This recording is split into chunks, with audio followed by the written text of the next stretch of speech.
I remember the exact moment Olivia decided to blow up our marriage. She was sitting at the kitchen table, scrolling through her phone like she didn't have a care in the world. I had just walked in from work, ready to drop my bag and unwind, when she looked up and casually said, "Marcus, I want a divorce." No preamble, no softening the blow, just a blunt, heartless statement delivered as if she were commenting on the weather. I froze for a second, unsure if I'd heard her correctly. "Excuse me?" I asked, my voice calm despite the storm brewing inside me. "I said, I want a divorce," she repeated, with a tone that suggested I was somehow too slow to comprehend the first time. I should have been angry, maybe even devastated. Instead, I was struck by her sheer audacity. Divorce? After everything we'd been through together? And the reason? That's what hit me the hardest. "I can't keep living like this," she continued, crossing her arms. "I need someone who actually works, who contributes. This isn't the life I signed up for." I blinked. Doesn't work? I wanted to laugh, but I kept my composure. For years, I'd built my career from the ground up, earning a six-figure salary and setting us up for a future most people could only dream of. But Olivia? She never bothered asking about my work, never showed the slightest interest in how I made my money. I guess she thought I was just coasting along, barely getting by. I leaned against the counter, studying her. She seemed so sure of herself, so confident that she was making the right decision. "All right," I said simply, setting my bag down. She tilted her head, surprised. "All right. Yes, Olivia. If you want a divorce, I won't stop you." For a moment, I saw a flicker of uncertainty cross her face, but she quickly replaced it with that smug, self-assured smile I'd grown so used to. "Good. Because I've already spoken to a lawyer. You'll need to move out by the end of the month." Move out? Of my house? The nerve of this woman was almost comical, but I didn't argue. If she wanted me gone, I'd leave, for now. "Fair enough," I replied, turning to head upstairs. I could feel her eyes on me, waiting for me to explode, to beg, to argue. But I gave her nothing. In the privacy of our bedroom, I sat on the edge of the bed and let the situation sink in. This wasn't about divorce. This was about power. Olivia wanted to feel in control, to paint me as the failure in our relationship. And maybe she thought she could guilt me into fighting for her, pleading for a chance to win her back. But she didn't know me as well as she thought she did. The days that followed were a masterclass in passive-aggressive behavior. Olivia suddenly had a lot to say about everything, from how I folded the laundry to the way I spent my evenings. She criticized my hobbies, my habits, even the way I brewed my coffee. It was as if she were trying to justify her decision by turning me into the villain. And then there was Brian, my so-called best friend. At first, I didn't think much of the way she kept mentioning his name. Brian said this, or Brian suggested that. But soon, it became clear he was more than just a friend in her eyes. I didn't confront her. I wasn't ready to tip my hand. Instead, I let her think she was in control. I let her believe I was the passive, clueless husband who wouldn't see what was happening right under his nose. One evening, as I packed a suitcase with a few essentials, Olivia leaned against the doorframe, arms crossed and a smirk on her face. "So, have you figured out where you're going to stay?" she asked, her voice dripping with condescension. I zipped up the bag and turned to face her. "Don't worry about me, Olivia. I'll be just fine," she huffed, clearly annoyed by my calm demeanor. "Good. Because Brian and I are planning a dinner party here next weekend. It'd be awkward if you were still hanging around."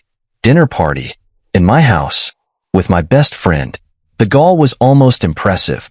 "Don't worry," I said, shouldering the bag. "I'll be gone long before then." As I walked past her, I caught a glimpse of her smug smile. She thought she'd won.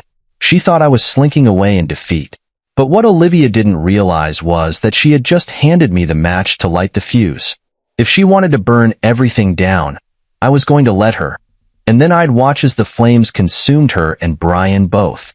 Sometimes, the best revenge isn't shouting or fighting. It's silence. It's patience. It's letting the other person dig their own grave while you quietly prepare to bury them in it. And trust me, I was just getting started. Betrayal is an insidious thing. It doesn't announce itself with fanfare or fireworks. No, it sneaks in quietly, disguised as casual conversations and harmless gestures until one day, you wake up and realize everything you thought was solid has been chipped away. Olivia's request for a divorce was the first crack. What followed was the steady crumble of everything I thought I knew about her and Brian. Yes, Brian. My best friend, or at least, the man who had held that title for years. I should have seen it coming, but hindsight is a cruel companion. At first, it was subtle. Olivia started mentioning Brian's name more often than usual. Brian said this, or Brian recommended that. She'd say casually over dinner.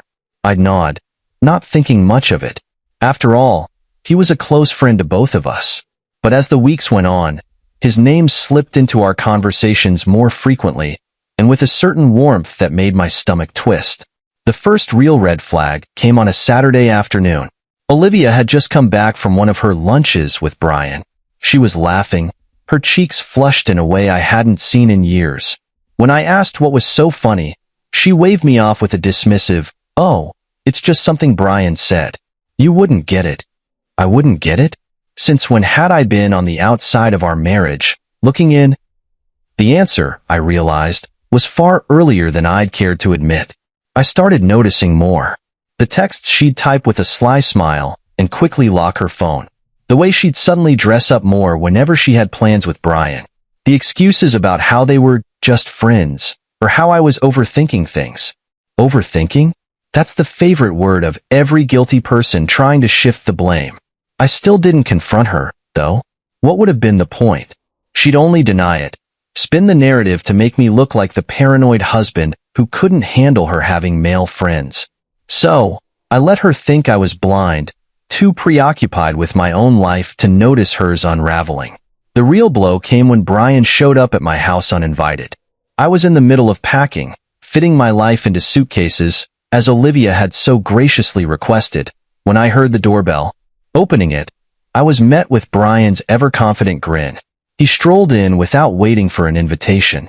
"Marcus, my man," he said, like we were still the closest of friends. "How's it going?" I stared at him, every ounce of patience in my body strained to its limits. "What do you want, Brian?"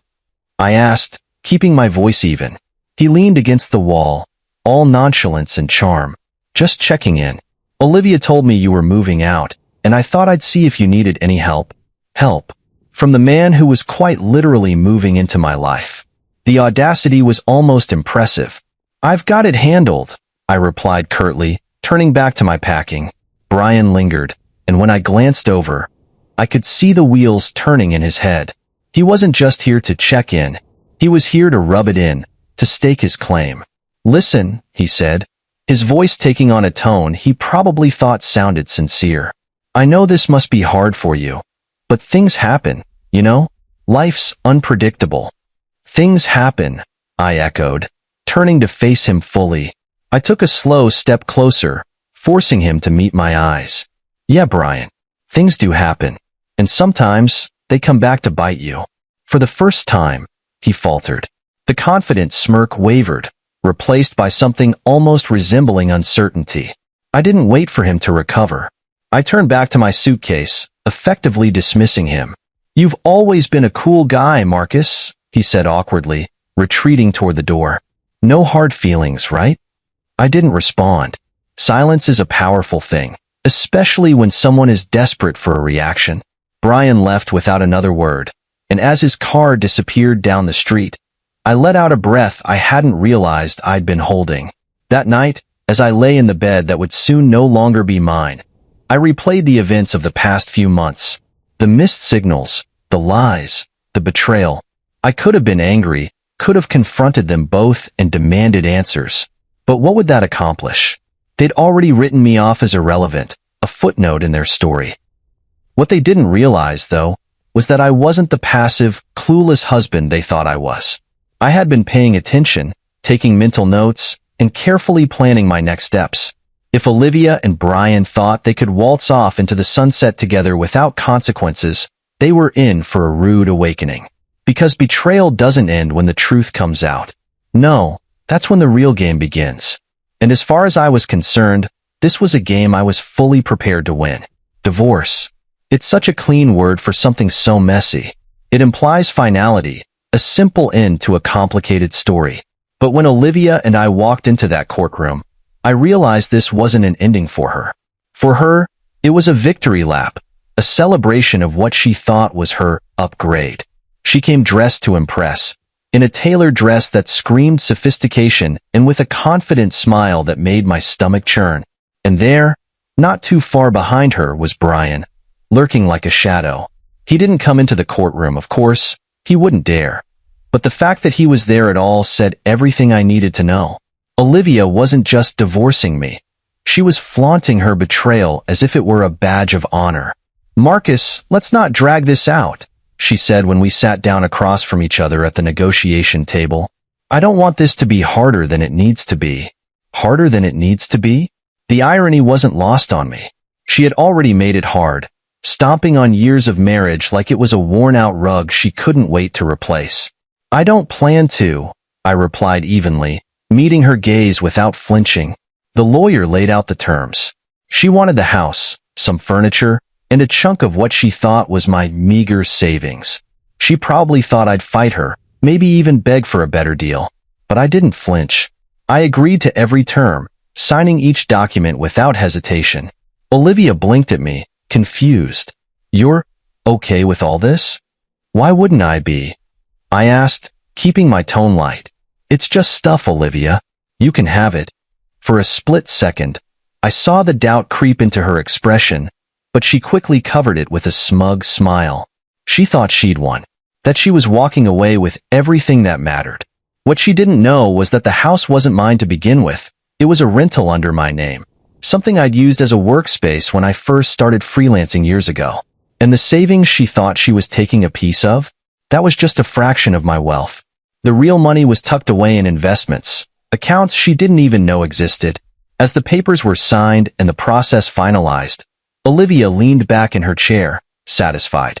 "Well, I'm glad we could handle this like adults," she said with a patronizing tone. I just nodded, biting back the urge to laugh. A week later, I packed up my belongings and left the house she so desperately wanted. I left her everything she asked for. Furniture, decorations, even the expensive kitchen gadgets she'd never actually used. It wasn't worth the trouble to take any of it. Let her have her spoils.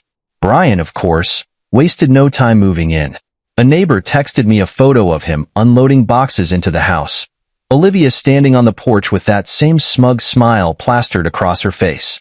They probably thought they were building their perfect little life together, completely unaware of the storm brewing just beyond their view. What Olivia didn't know was that I'd already started gathering evidence of her affair with Brian months before the divorce. Photos, text messages, even a GPS history showing their frequent lunches at a nearby hotel. And while I could have used it to blow up the divorce proceedings, I decided against it. Why? Because dragging this out in court would only prolong the drama, and I wanted something far more satisfying. I wanted karma to take its course, and I wanted front row seats when it did. In the weeks that followed, I settled into my new life. My career continued to thrive, and my income grew even further as new opportunities rolled in. Meanwhile, Olivia and Brian were busy parading their relationship around town, convinced they were the picture of happiness. I didn't react. I didn't call. I didn't text. My silence was deafening, and I knew it would eat away at them eventually. One day, I received a message from a mutual friend. "Marcus, did you know Olivia's throwing a housewarming party? She and Brian are really leaning into this whole thing." I just chuckled to myself. Of course they were. Olivia was the type who needed validation from others, who thrived on the illusion of success. She didn't realize that her shiny new life was built on a foundation of lies, and that foundation was already starting to crack. As I sat in my new apartment that evening, looking out over the city skyline, I couldn't help but feel a sense of peace. Olivia thought she'd won, but she had no idea what she'd really lost. And Brian?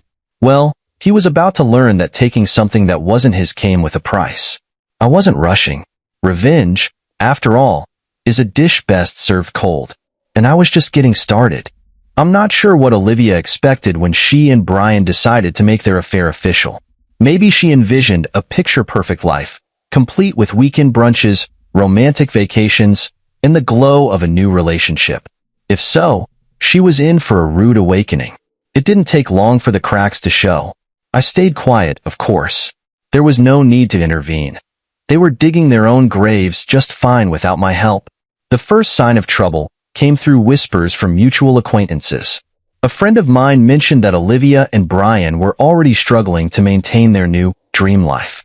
She's hosting all these dinner parties, trying to show off, my friend said. But I hear Brian's been overspending, and they're behind on the bills. I wasn't surprised. Brian had always been the kind of guy who wanted the lifestyle without the work.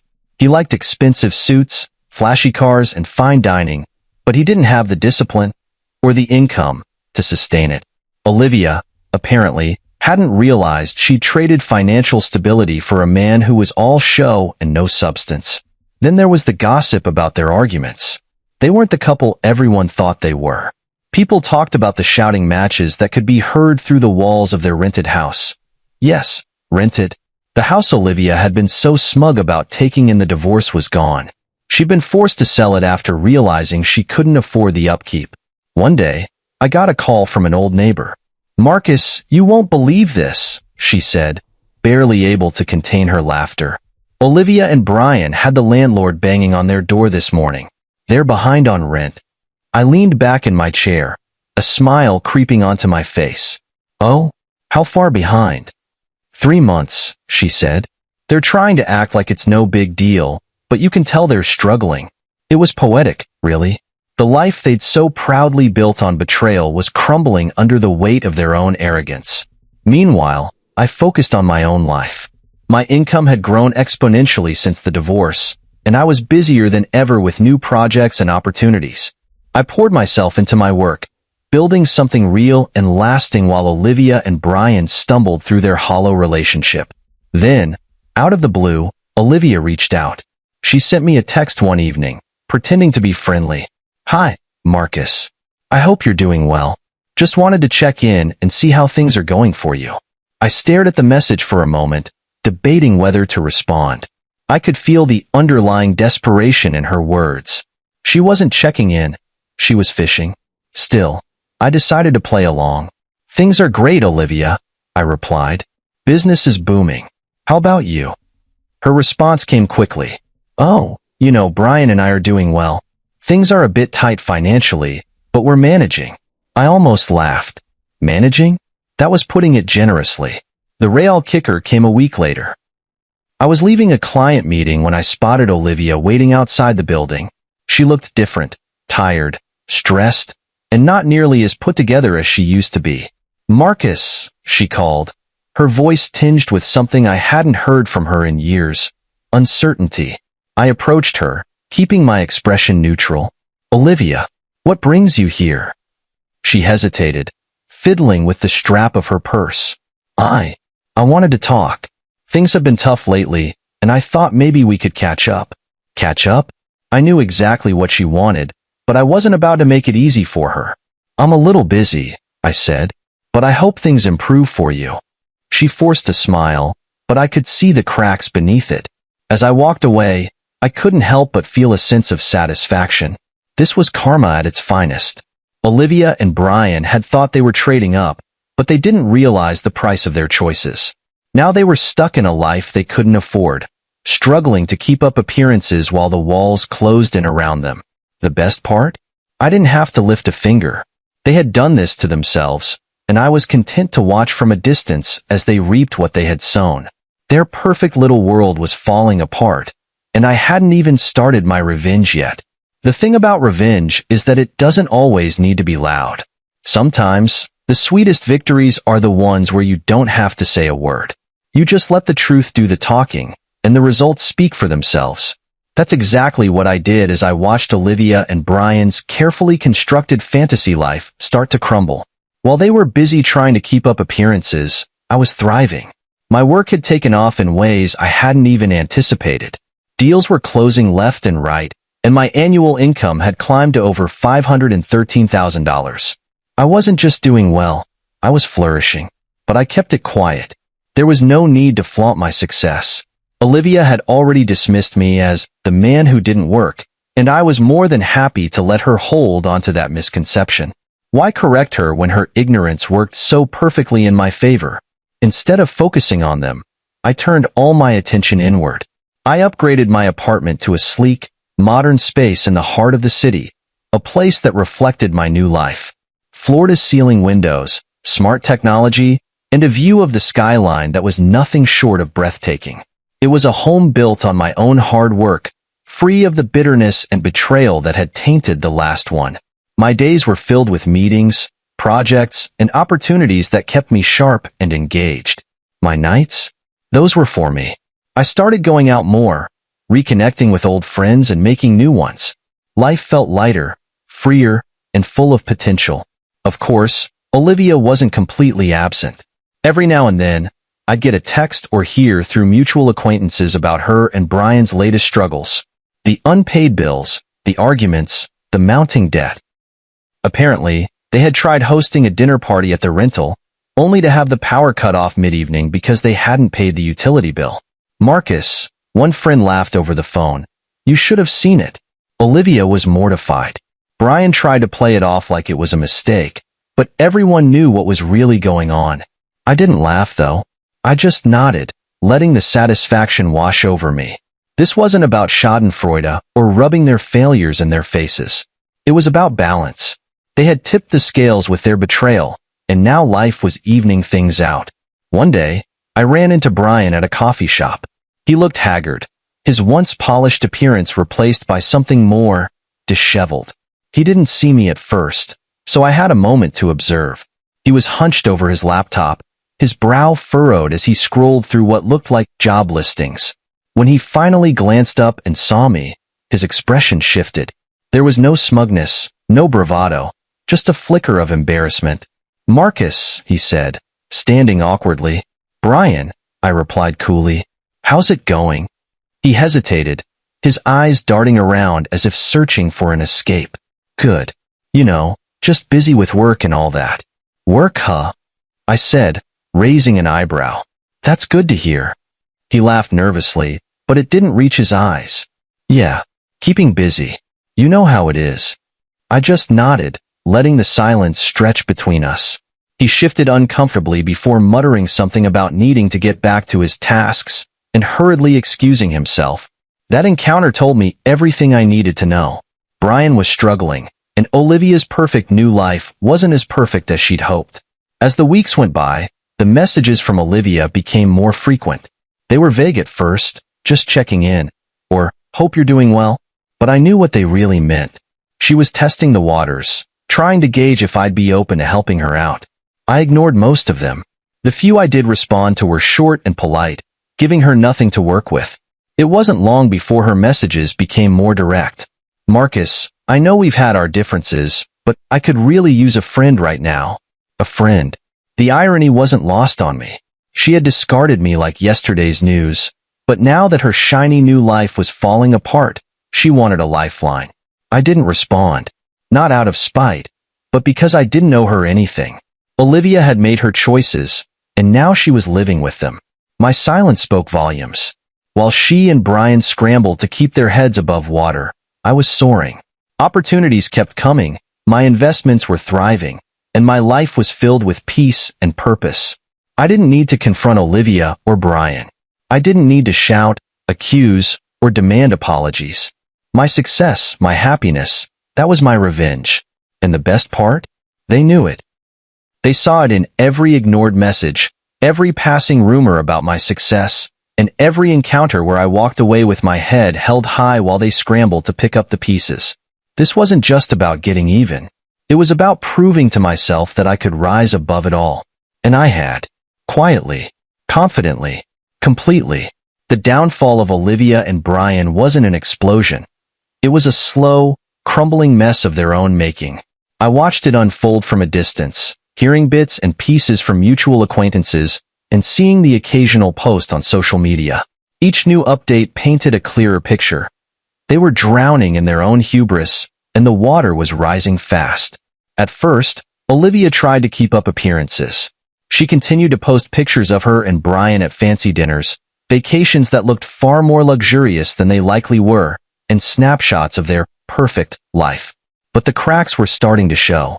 The dinners became less frequent, the vacations non-existent, and the smiles in their photos began to look forced. Then came the whispers. People started noticing that Olivia wasn't as put together as she used to be. Her once perfect hair and designer clothes were being replaced by cheaper alternatives. Brian, the ever-flashy showman, was now recycling outfits he used to wear only once.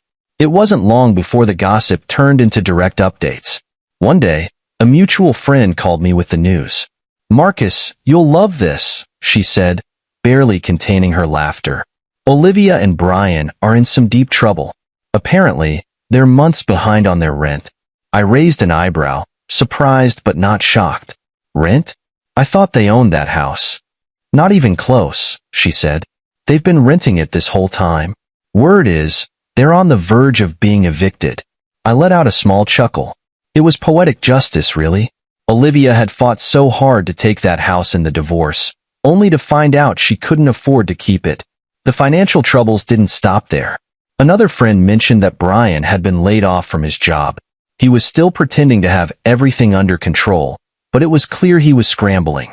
Olivia, for all her complaints about me not working, had never held a real job herself.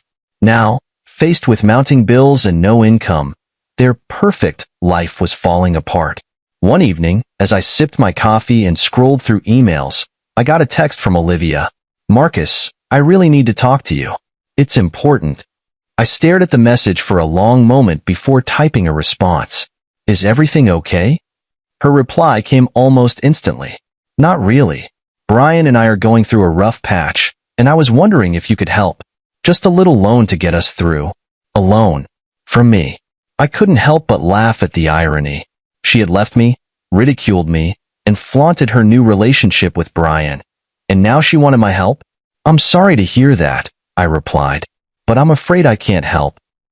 "I'm sure you'll figure it out." Her response was slow this time, and I could almost feel the frustration through the screen. "Marcus, please. Just this once. You don't have to make it a big deal." I didn't bother responding. There was nothing more to say. Olivia and Brian had made their bed, and now they were lying in it. The next piece of news came a week later. Olivia and Brian had officially been evicted. The landlord, apparently tired of their excuses, had given them a hard deadline, and they hadn't been able to meet it. They were forced to move into a tiny, run-down apartment on the outskirts of town. "Marcus, I wish you could see it," the same mutual friend told me over the phone. "It's such a far cry from the life they were pretending to have. Olivia's barely holding it together, and Brian looks like he's aged 10 years. I didn't gloat. I didn't need to. Their downfall wasn't about me. It was about the consequences of their own choices. Olivia had traded a life of stability and support for a fantasy that couldn't withstand reality. And Brian, well, he was reaping exactly what he'd sown. But the most telling sign came during another unexpected encounter. I ran into Olivia at a grocery store, her cart filled with store-brand essentials. She looked up, saw me, and froze. "Marcus," she said, her voice shaky. "Olivia," I replied, keeping my tone neutral. She opened her mouth as if to say something, but no words came out. She looked defeated. The confident, smug woman who had demanded a divorce and flaunted her affair was nowhere to be found. "I hope you're doing well," I said, breaking the silence. She nodded quickly, her eyes darting away. "You too," she mumbled before pushing her cart down the aisle. As I watched her walk away, I couldn't help but feel a strange mix of emotions. Satisfaction, yes, but also pity. Olivia had made her choices, and they had led her here. This was the life she had fought so hard to create, and now she was trapped in it. I didn't need to say or do anything to make her regret what she'd done. Life had already taken care of that for me. And as I walked out of the store that day, I realized that sometimes karma doesn't need a push. It just needs time. It wasn't long before everything came to a head. I knew it was coming. It was inevitable. People like Olivia and Brian don't handle consequences well. When their carefully constructed illusion of success starts to crumble, they lash out, looking for someone to blame or someone to bail them out. One morning, as I was finishing up a client call, My phone lit up with a number I hadn't saved. But I knew it. Olivia. For a moment, I considered letting it ring out, but curiosity got the better of me. I picked up, keeping my tone calm. Marcus speaking. Her voice was tense, on the verge of cracking. Marcus, we need to talk. I sighed, leaning back in my chair. About what, Olivia?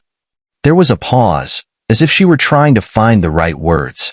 About everything. About Brian, about us. I raised an eyebrow, though she couldn't see it. Us? The nerve of this woman. Olivia, there is no us. That ended the day you handed me divorce papers. What's this really about? She hesitated again, her voice lowering. We're struggling, Marcus. Things haven't been easy since everything happened. I just thought maybe we could talk. Maybe you could help. Help. There it was. The real reason for her call. Help with what? I asked, feigning ignorance. Financially, she admitted, her tone filled with forced humility. Just a loan. To get us back on our feet. I couldn't help but let out a laugh. Olivia, you left me because you thought I wasn't good enough. That I didn't work hard enough, or make enough money for you. And now you want me to fix the mess you made? Her voice sharpened, defensiveness creeping in. You don't understand. Brian and I just hit a rough patch. A rough patch? I cut her off. Olivia, you made your choice. You left me for Brian. You thought he was the better option. And now, you want me to clean up after you? Not a chance. She started to protest, but I didn't let her. You wanted to be free, Olivia. Free of me. Free of my lack of ambition. So enjoy that freedom. I have no interest in being your safety net. I hung up before she could respond. The next encounter wasn't over the phone. It was in person. A week later, Olivia showed up at my office unannounced. She looked frazzled. Her once polished appearance replaced by something much more desperate. Marcus, she said as she stepped into my office, ignoring my assistant's attempts to stop her. We need to talk. I leaned back in my chair, folding my arms. You've got 2 minutes. Make it count. She launched into a tirade about how difficult things had been for her and Brian, how the world had been unfair to them, and how she was only asking for a small favor. Olivia, I interrupted, you made your decisions. You left me for Brian, thinking you were upgrading your life. How's that working out for you? Her face flushed, anger and embarrassment mixing in her expression. Marcus, I know I hurt you, but you don't have to be so cruel. I thought you were better than this. Better than this? I laughed. You thought I was a failure, Olivia. You thought I wasn't good enough. Now you're here, begging me for help because your perfect life isn't so perfect after all. I owe you nothing. Just then, as if the universe wanted to drive the point home, Brian walked in. He must have followed her, because his timing was too perfect to be coincidental. He looked even worse than Olivia, disheveled, stressed, and clearly out of his depth. Marcus, he said, trying to sound casual, but his voice was shaky. Can we talk man to man? I stood up, walking around my desk to face him. Man to man? I echoed. You mean the same way you talked to me while sleeping with my wife behind my back? Save it, Brian. He winced but pressed on. Look, we made mistakes. But Olivia and I are in a tough spot, and we thought, maybe you'd be willing to help us out.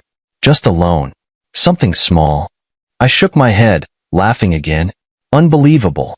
You betrayed me, lied to me, and now you want me to bail you out? The audacity is impressive, I'll give you that. Brian's face turned red, his hands balling into fists at his sides. You don't have to be a jerk about it, Marcus. I stepped closer, my voice low but firm. I don't owe you anything, Brian. You made your bed. Now lie in it. Olivia reached out, her voice pleading. Please, Marcus. We're desperate. I turned to her, my voice calm but cold. Desperation doesn't erase betrayal, Olivia. You both made your choices, and now you're living with them. This conversation is over. Without another word, I walked to the door and opened it, gesturing for them to leave. They stood there for a moment, stunned, before shuffling out, their heads hanging low. As the door closed behind them, I felt a sense of closure. They had thought they could manipulate me, guilt me into helping them, but I was no longer the man they thought they knew. This wasn't just about revenge. This was about standing tall, knowing my worth, and refusing to let the people who betrayed me pull me down. And as I sat back at my desk, I couldn't help but smile. They thought they'd broken me. Instead, they'd set me free. The beauty of betrayal is that it has a way of turning on itself. Brian and Olivia thought they could escape the mess they created by sticking together, but the cracks in their relationship began to grow into full-blown fractures. It was almost poetic to watch them unravel under the weight of their own decisions. The first sign came from a mutual acquaintance, Carla, who always seemed to have her ear to the ground. She called me one afternoon, her voice practically dripping with gossip. "Marcus, you're not going to believe this," she began. "What now, Carla?" I replied, already amused by her dramatic tone. "It seems Brian has been, how should I put this, seeing someone else?" I laughed, a genuine belly laugh that I hadn't experienced in a while. "Seeing someone else? Are you serious?" "Dead serious," she said. Apparently, Olivia caught him texting another woman. Some young thing from his new job, if you can believe it. I shook my head. The irony was so thick I could taste it. Brian, the man who had betrayed me with Olivia, was now betraying her in the exact same way. Karma didn't just catch up with them. It ran them over. The fallout was swift. Olivia, who had always been so smug and self-assured, was now the one blindsided. From what I heard, she confronted Brian in a spectacularly public fashion, screaming at him in the middle of a cafe. He tried to brush it off. Carla continued, relishing every detail, said it wasn't a big deal, and Olivia completely lost it. She threw her coffee at him. I could almost picture it. Olivia, who had once gloated about leaving me for a better man, now reduced to throwing lattes in public. It was almost too good to be true. But it didn't stop there. The woman Brian had been texting wasn't just a random fling. She was someone he had met at his new job, and she was everything Olivia wasn't. Young, carefree, and completely uninterested in settling down. Brian, being the impulsive idiot he was, had convinced himself she was worth risking everything for. Olivia, of course, didn't take the betrayal quietly. She demanded answers, demanded Brian fix the mess he created. But Brian was Brian, and fixing things was never his strong suit. Instead, he doubled down, blaming Olivia for their financial troubles and accusing her of being too demanding. Their arguments became the talk of the town. Neighbors reported hearing shouting matches late into the night, and more than one friend told me about awkward encounters where Olivia would burst into tears mid-conversation. At one point, Brian moved out, leaving Olivia in their dingy apartment with no way to pay the rent. She called me again during this time, her voice shaking with anger and desperation. "Marcus," she started, not bothering with pleasantries. "You were right about Brian. He's a liar and a cheat, and I can't believe I trusted him." I leaned back in my chair, letting her rant. I could have offered her sympathy or said something conciliatory, but where was the fun in that? "Olivia," I said after she paused for breath, "you made your choice. You chose Brian over me, thinking he was the better man. How's that working out for you?" She was silent for a moment, and I could hear her breathing hard on the other end of the line. Finally, she muttered, "I don't need your lectures, Marcus. I need your help." "No," I replied firmly. "What you need is to learn to live with the consequences of your decisions." She hung up on me after that. From what I gathered later, Brian didn't come back. He moved in with his new girlfriend, who eventually realized he was just as unreliable as Olivia had. Last I heard, he was couch surfing, unable to hold down a job or a relationship. Olivia, on the other hand, was left to pick up the pieces of her shattered life. She had no job, no savings, and no one left to turn to. Her family had distanced themselves from her, tired of her constant drama, and even her friends had started to drift away. The very life she had fought so hard to build with Brian had turned to ash. And I didn't have to lift a finger. Karma had done all the work for me. There's a certain satisfaction in knowing that people like Olivia and Brian inevitably destroy themselves. They think they're clever, think they can manipulate and betray their way into happiness, but life has a way of humbling them. And while they were busy tearing each other apart, I was thriving. My work was flourishing, my life was peaceful, and my future was brighter than ever. The best revenge, they say, is living well. And by that measure, I had already won. The funny thing about hitting rock bottom, when you're the one betrayed, humiliated, and discarded, is that you find out just how resilient you really are. For me, the divorce wasn't the end. It was the beginning. A fresh start disguised as devastation. Olivia and Brian had burned the bridge behind them, but I was already building a better one ahead. After the divorce, I made one promise to myself. I wouldn't let their betrayal define me. I would rise above it, not just for the sake of revenge, but for the sake of my own peace. And that's exactly what I did. The first step was investing in myself. I upgraded my apartment to a sleek penthouse in the heart of the city. Floor-to-ceiling windows, minimalist furniture, and a view that reminded me every day how far I'd come. It wasn't just a place to live. It was a statement, a symbol of my new life. My career, already stable, began to flourish in ways I hadn't imagined. Freed from the stress of Olivia's constant criticisms and Brian's backstabbing, I threw myself into my work with renewed focus. Clients noticed. New contracts poured in. My annual income skyrocketed, hitting $513,000 and climbing. And then there were the unexpected opportunities. My expertise and reputation in my field led to speaking engagements, partnerships, and investment offers. Every success felt like a quiet victory, a reminder that I was more than the man Olivia had underestimated. Socially, I began to rebuild as well. Old friends who had drifted away over the years reconnected. New friends entered my life, people who appreciated me for who I was, not what they could gain from me. I started attending events, networking with like-minded individuals, and even taking the occasional weekend trip just for fun. But the most significant change was internal. I learned to value myself in ways I never had before. For years, I had poured so much energy into keeping Olivia happy, trying to meet her impossible standards, that I had lost sight of my own worth. Now, I was reclaiming it. Therapy helped, too. I won't pretend I did it all on my own. Talking to someone impartial, someone who could help me process the betrayal and the lingering anger, was invaluable. My therapist once told me, "Marcus, you're not responsible for other people's choices. You're only responsible for how you respond to them." Those words became my mantra. And then there was my creative side. I'd always dabbled in writing and photography, but now I had the time and energy to take it seriously. I started a blog, part personal journal, part professional insights, that quickly gained traction. People resonated with my story of rebuilding, of turning pain into progress. Every now and then, I'd hear whispers about Olivia and Brian. Their downward spiral had become something of a cautionary tale among our old circle of friends. The latest updates were always the same. More debt, more drama, and more regret. Marcus, a mutual friend, once said over coffee, "I don't know how you're so calm about all this. If I were in your shoes, I'd be furious." I shrugged. What's the point? They're living their karma. I don't need to add to it. And it was true. Watching them flounder while I thrived wasn't just satisfying. It was liberating. I didn't need to chase revenge or wallow in resentment. I was too busy living well. Still, there were moments of reflection.